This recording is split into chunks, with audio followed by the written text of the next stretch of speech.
Racism is often discussed as a moral failure or a political issue, but during the era of Jim Crow America, racism functioned as something far deeper.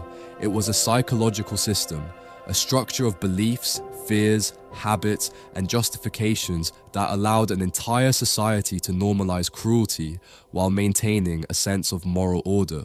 Jim Crow was not sustained by hatred alone. Hatred is too unstable to organize a society for decades. Instead, Jim Crow relied on something quieter and more powerful: psychological conditioning. It trained people to see hierarchy as natural, separation as necessary, and inequality as reasonable. To understand the psychology of racism in Jim Crow America, one must move beyond individual prejudice and examine the collective mind. Racism was not only enforced by laws, but by shared stories about identity, fear, and worth. These stories shaped perception long before conscious thought intervened. At its core, Jim Crow racism answered a psychological need. It provided certainty in a world undergoing rapid change. After the Civil War, American society faced profound instability. Economic shifts, the end of slavery, and the redefinition of citizenship threatened long-standing power structures. In moments like these, the human mind seeks clarity. It looks for categories. It looks for order. Racism provided that order. By dividing society into rigid racial hierarchies, Jim Crow ideology simplified a complex world. It told people who they were, where they belonged, and who they were superior to. This clarity came at a cost, but psychologically, it felt reassuring to those who benefited from it. The system depended on dehumanization, but dehumanization was not always overt. Often it was subtle. Language framed Black Americans as childlike, dangerous, lazy, or morally deficient. These labels were repeated until they felt factual. Once a group is perceived as fundamentally different, mistreatment can be rationalized without guilt. This process was not unique to the American South. It reflects a universal psychological mechanism, the creation of an out-group. When people feel threatened, insecure, or powerless, they project fear outward. They locate danger in others. Jim Crow America institutionalized this projection. Fear played a central role. White communities were taught to fear social equality, economic competition, and the loss of status. This fear was rarely examined. Instead, it was redirected. Black Americans became the symbolic source of anxiety. By blaming them, the system protected itself from self-reflection. Racism also functioned as a moral defense. Many people who upheld Jim Crow did not see themselves as cruel. They saw themselves as maintaining order. This moral framing allowed ordinary individuals to participate in an unjust system without confronting the contradiction between their self-image and their actions. Children absorbed these beliefs early. Segregation was not only physical but psychological. Schools, churches, media, and family conversations reinforced racial narratives until they became invisible. When beliefs are inherited rather than questioned, they feel natural rather than imposed. Jim Crow racism persisted because it was normalized. Laws enforced it, but psychology sustained it. When something is everywhere, it stops appearing as a choice. It becomes reality itself.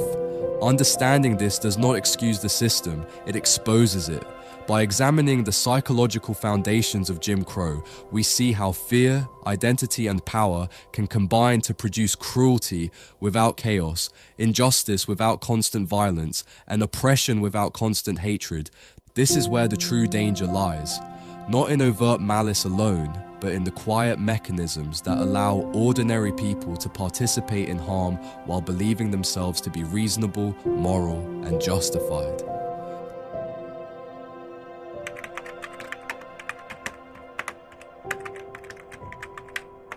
To understand why Jim Crow racism endured for so long, we must examine a fundamental psychological impulse: the human need for hierarchy. In uncertain environments, hierarchy provides orientation. It tells people where they stand, who holds power, and what rules govern interaction. During the Jim Crow era, racial hierarchy fulfilled this need with brutal efficiency. After the abolition of slavery, white America faced a profound identity crisis. For generations, social order had been built on clear racial dominance.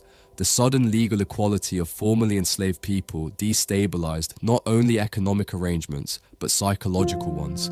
Many white Americans experienced this shift not as progress, but as loss. When people feel that their status is threatened, fear emerges, but fear alone is chaotic. The mind seeks structure to contain it. Jim Crow laws transformed diffuse anxiety into a rigid system. Segregation reassured white citizens that boundaries still existed. Separate schools, neighborhoods, transportation, and institutions restored a sense of control. Hierarchy also simplifies moral responsibility. When a system defines one group as superior and another as inferior, moral complexity disappears. Actions no longer require ethical deliberation. The hierarchy itself becomes the justification. Discrimination is reframed as tradition. Violence is reframed as discipline. Exclusion is reframed as protection. Identity played a central role in this process. White identity under Jim Crow was constructed not merely as a cultural category, but as a psychological refuge. To be white was to belong automatically. It offered dignity without achievement and status without effort. This made the hierarchy emotionally valuable, even to those who gained little materially from it. Poor white Americans, in particular, were psychologically invested in racial hierarchy. Though economically marginalized, they were granted symbolic superiority. This prevented solidarity across class lines and redirected resentment away from systemic inequality and toward racial scapegoats. The hierarchy thus protected power structures while appearing to empower individuals. Fear of social mixing was another psychological driver. Jim Crow narratives exaggerated threats of moral decay, crime, and sexual danger. These fears were not based on evidence, but on projection. By portraying Black Americans as inherently dangerous, the system justified surveillance, exclusion, and violence as acts of self-defense. These narratives were emotionally charged because they appealed to primal instincts: fear of contamination, fear of loss, fear of humiliation. Once activated, such fears bypass rational thought. They harden into belief systems that resist contradiction. Hierarchy also satisfies the need for certainty. In a rigid racial order, ambiguity disappears. People know how to behave, whom to respect, and whom to ignore. Complexity is replaced by predictability. This predictability feels safe, even when it is unjust. Importantly, many people did not consciously choose racism. They absorbed it as part of their psychological environment. When everyone around you treats hierarchy as natural, questioning it feels abnormal. Resistance requires not only moral courage, but psychological dislocation. Jim Crow America trained its citizens to confuse familiarity with truth. The longer a hierarchy exists, the more inevitable it appears. Over time, inequality stops being perceived as a problem and starts being perceived as the natural state of the world. This is how fear becomes identity, and identity becomes law, not through constant coercion, but through psychological comfort. A system that promises order will always attract those who fear chaos, even when that order is built on injustice.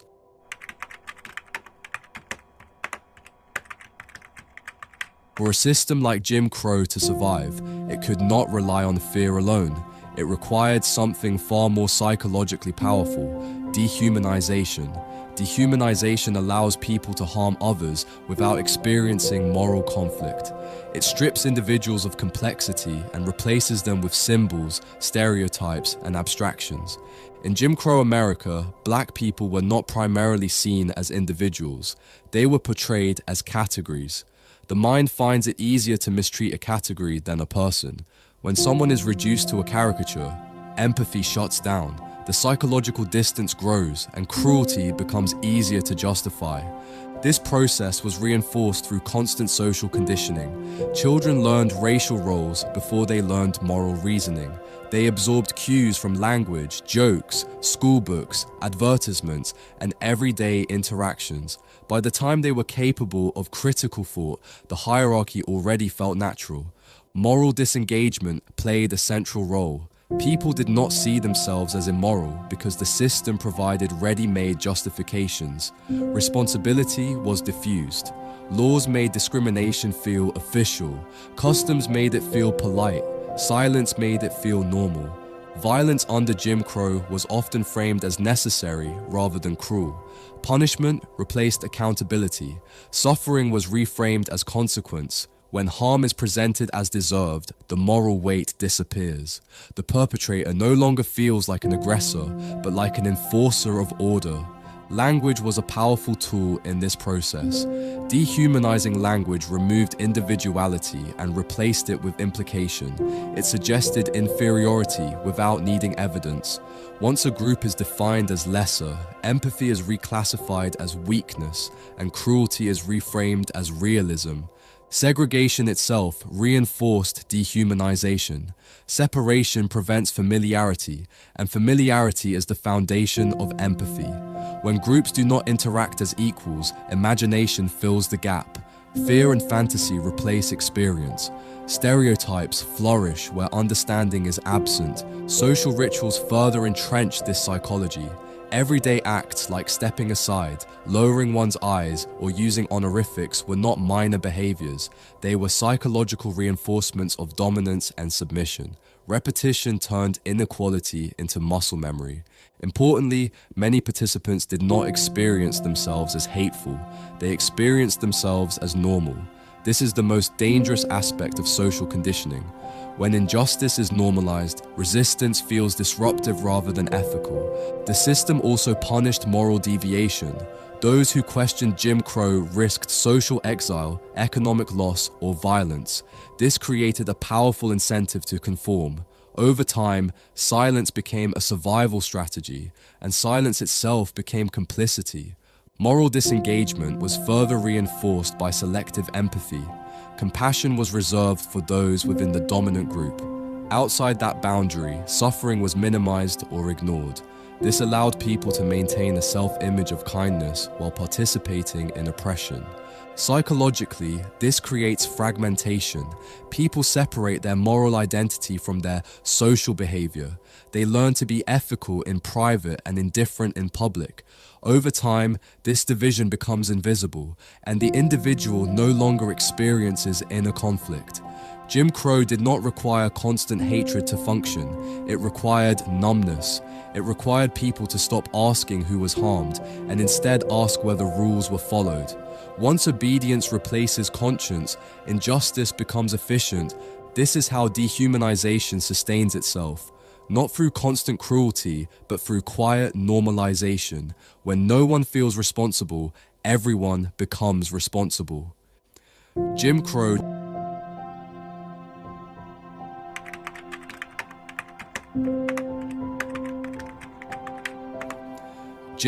did not only operate through external control, its most enduring damage occurred internally. When a system of oppression lasts long enough, it begins to shape how the oppressed see themselves. This process is known as internalized racism, and it represents one of the most psychologically devastating consequences of racial hierarchy. Internalized racism occurs when negative beliefs about a group are absorbed by the very people targeted by those beliefs. Over time, constant exposure to messages of inferiority can erode self-perception. Doubt replaces confidence. Shame replaces dignity. Silence replaces self-expression. Under Jim Crow, Black Americans were repeatedly told, directly and indirectly, that they were less intelligent, less capable, less worthy. These messages were embedded in law, education, labor, and culture. When the environment consistently reflects a diminished image, the psyche begins to mirror it. This internal conflict creates psychological strain. On one level, individuals know their humanity. On another, they are forced to navigate a world that denies it. Holding these opposing realities produces anxiety, hypervigilance, and emotional exhaustion. Children were particularly vulnerable. Identity forms early, and when young people grow up surrounded by limitation, they may come to see restriction as destiny. Aspirations shrink to fit what feels possible. Ambition becomes risky. Visibility becomes dangerous. Internalized racism does not always appear as self-hatred. Often, it manifests as self-doubt, people-pleasing, or an overwhelming need to prove worth. Success becomes a defense rather than an expression. Failure feels like confirmation of stereotypes rather than a normal human experience. The system also encouraged division within the oppressed group itself. Respectability politics emerged as a survival strategy. Those who conformed more closely to dominant norms were rewarded with conditional acceptance, while others were blamed for collective punishment. This fractured solidarity and redirected frustration inward. Psychologically, this dynamic benefits oppressive systems. When people blame themselves or each other, they are less likely to challenge the structure that caused the harm. Oppression becomes personalized instead of politicized. The long-term effects of this damage persist across generations. Trauma is not only remembered consciously, it is carried emotionally and behaviorally. Patterns of fear, caution, and mistrust can be passed down, even when the original conditions have changed. This does not mean resilience was absent. Despite immense pressure, communities developed coping mechanisms, cultural pride, and collective strength. However, resilience should never be confused with immunity. Survival does not negate harm. The psychological burden of constantly having to anticipate hostility reshapes how people move through the world. Decisions are filtered through safety. Expression is measured. Joy becomes guarded. These adaptations are rational responses to an unjust environment, but they come at a cost. Importantly, internalized racism also distorts relationships with authority, education, and opportunity.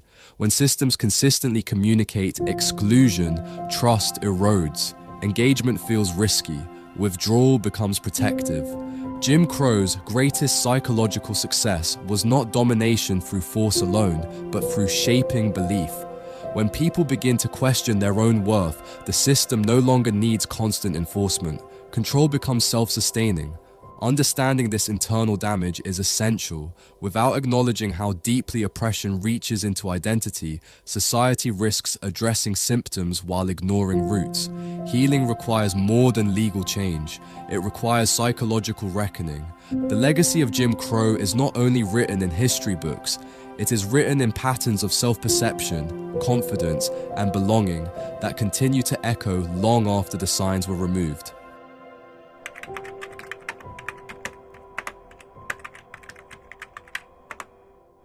One of the most disturbing aspects of Jim Crow was not only that it existed, but that it felt normal to millions of people who lived within it. Systems of oppression do not survive by force alone. They survive because they become familiar, routine, and unquestioned. Normality is a psychological achievement. When injustice is repeated daily, the mind adapts. Segregated signs, unequal schools, restricted spaces, and silent rules blend into the background of life. What is repeated becomes expected. What is expected becomes accepted. For white Americans living under Jim Crow, segregation was not always perceived as cruelty. It was framed as tradition, order, and common sense. Moral disengagement allowed individuals to separate their self-image as good people from the harm their society produced. Language played a crucial role. Racism was rarely described as hatred. It was described as protection, stability, or culture. Euphemisms softened brutality. Distance reduced guilt. When suffering is abstracted, empathy fades. Social conformity reinforced this normalization. To question segregation was to question one's family, church, and community. Human beings are deeply motivated to belong.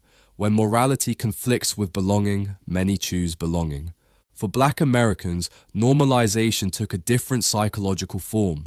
Constant exposure to limitation-trained expectations, knowing where one could go, speak, or sit became second nature. This was not acceptance of injustice, but adaptation to survive it. Psychologically, adaptation is powerful. The brain prioritizes safety over justice, predictability over freedom. When rules are clear, even if unjust, they feel safer than chaos. This is how oppressive systems stabilize themselves. Education reinforced this sense of normality. History books excluded black suffering or reframed it as inevitable. Children learned a version of reality that made inequality seem natural rather than constructed. Religion was often used to justify hierarchy. Selective interpretations of scripture portrayed inequality as divinely ordained. When injustice is framed as sacred, resistance feels sinful. Over time, the absence of visible resistance reinforced the illusion that the system worked. Silence was interpreted as consent. Survival strategies were misread as agreement. The greatest danger of normalized injustice is that it becomes invisible. People stop seeing it as something imposed and start seeing it as simply how things are. Once injustice becomes invisible, it becomes durable. Jim Crow endured not because everyone supported it, but because too many people stopped questioning it. Psychological comfort replaced moral clarity. This lesson extends beyond history. Any society can normalize harm when repetition replaces reflection. Understanding how Jim Crow felt normal helps us recognize when modern injustices are doing the same.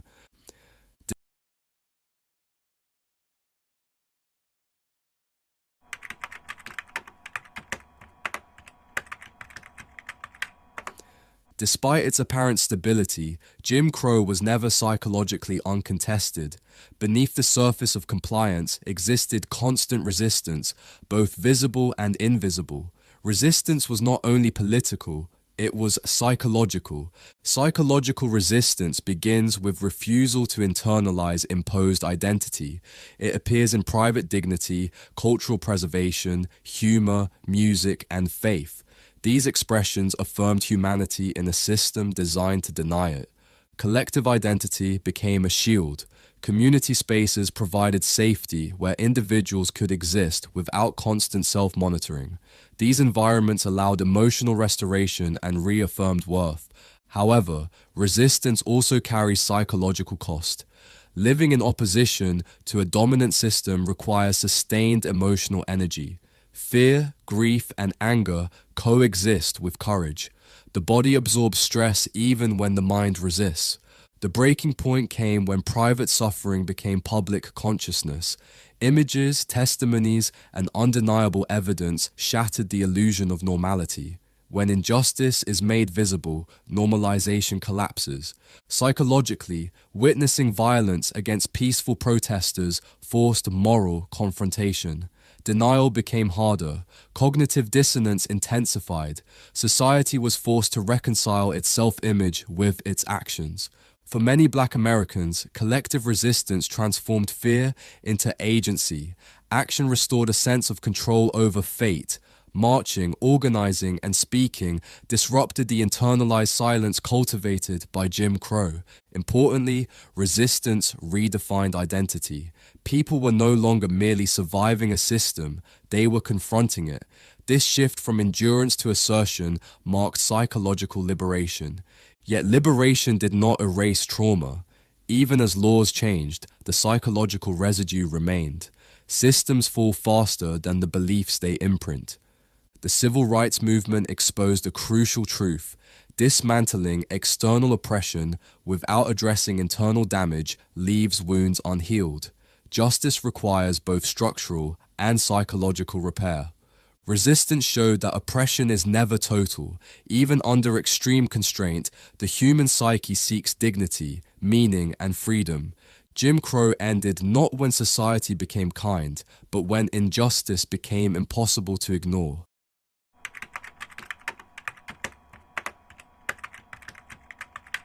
The end of Jim Crow laws did not mark the end of Jim Crow psychology. Systems leave shadows. Trauma does not dissolve with legislation. It lingers in patterns, behaviors, and expectations. Mistrust of institutions did not emerge randomly.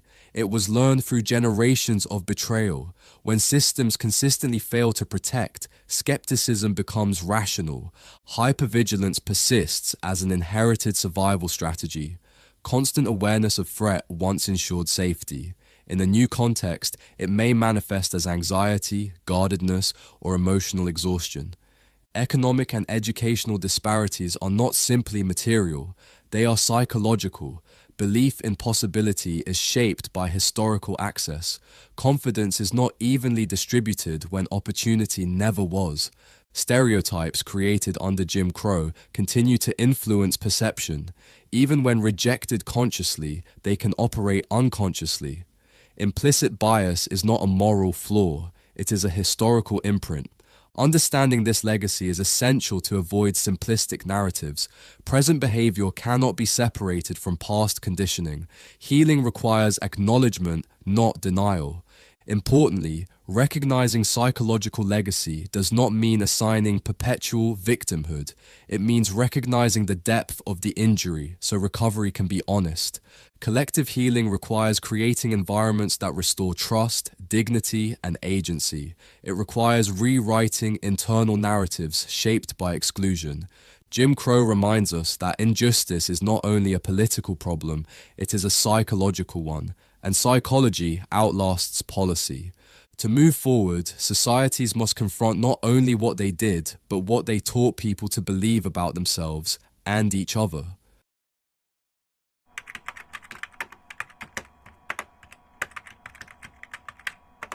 The psychology of racism in Jim Crow America reveals a universal truth about power, belief, and the human mind. Oppression does not only restrict movement, it reshapes perception. Jim Crow worked because it colonized thought as effectively as it controlled space. It taught people where they belonged, what they deserved, and what was possible. Understanding this history is not about dwelling on the past. It is about recognizing patterns that repeat under different names. Whenever inequality is normalized, whenever silence is rewarded, whenever suffering is made invisible, the same psychology is at work. The danger of forgetting Jim Crow is not ignorance, it is repetition. Psychological awareness is the first defense against injustice. When people learn how systems shape belief, they regain the ability to question, resist, and reimagine. This history challenges a comforting myth that cruelty requires evil intent. In reality, most harm is sustained by ordinary people adapting to abnormal conditions. Jim Crow ended when people refused to accept the version of reality they were given. That refusal remains relevant. Because the most powerful form of control is not chains or laws, but the quiet acceptance of what should never have been normal. And the most powerful form of liberation begins in the mind.